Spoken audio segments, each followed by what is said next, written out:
आता पाहूया दिवसभरातल्या टॉप 9 मोठ्या बातम्या। बीड पुन्हा हादरलं। आष्टीत जुन्या वादातून नातेवाईकांकडून भावाची निर्घृण हत्या, तर अंबाजोगाईत नातेवाईकांमधील वादातून गोळीबार, 4 संशयित ताब्यात। परभणीतून आंबेडकरी अनुयायांच्या लॉंग मार्चला सुरुवात। आंबेडकरी अनुयायांचा परभणी ते मुंबई लॉंग मार्च सुरू। सूर्यवंशी विजय बाकोडेंच्या कुटुंबियांना न्याय देण्याची मागणी। प्रशासनाची अनुयायांसोबतची दुसरी बैठक निष्फळ। धनंजय मुंडेंच्या कार्यकाळात कृषी साहित्य खरेदीच्या धोरण का बदललं गेलं असा सवाल करत हायकोर्टानं राज्य सरकारकडे स्पष्टीकरण मागितले।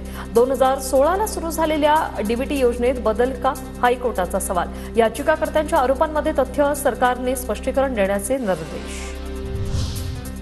मुख्यमंत्री देवेंद्र फडणवीस दावोसमध्ये 20 ते 24 जानेवारी दरम्यान वर्ल्ड इकॉनॉमिक फोरममध्ये होणार सहभागी। मोठ्या गुंतवणुका महाराष्ट्रात होतील आणि चांगल्या गुंतवणुकीच्या संधी मला दिसतायत, फडणवीसांना विश्वास। तुम्ही धर्मावर मतदान केलं याचं वाईट वाटलं। काँग्रेस खासदार प्रणिती शिंदे यांनी मतदारांसमोर व्यक्त केली खंत। यापूर्वी तुम्ही कामाला मतदान केलं, पण यावेळी तुम्ही धर्माला मतदान केल्याचं वक्तव्य। तुम्ही एवढे वर्ष तुम्ही कधी धर्म जात पात मानलं नाही, तुम्ही कामाला वोटिंग केलं। मागच्या इलेक्शन मध्ये तुम्ही धर्मावर मतदान केलं। मंत्रिपदी नियुक्ती झाल्याने संजय शिरसाट सिडको अध्यक्षपदावरून पदमुक्त। भरत गोगावलेही लवकरच एसटी महामंडळाच्या अध्यक्षपदावरून मुक्त होणार।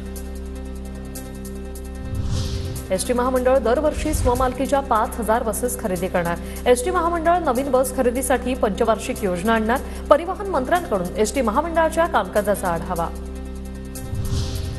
छत्रपती संभाजीनगरमध्ये आदर्श नागरी सहकारी पतसंस्था ठेवीदारांचं जिल्हाधिकारी कार्यालयासमोर आमरण उपोषण। उपोषणस्थळी इम्तियाज जलील यांची भेट। ठेवीदारांचा मृत्यू ज्यांच्यामुळे झाला त्यांच्यावर सदोष मनुष्यवधाचा गुन्हा दाखल करण्याची मागणी।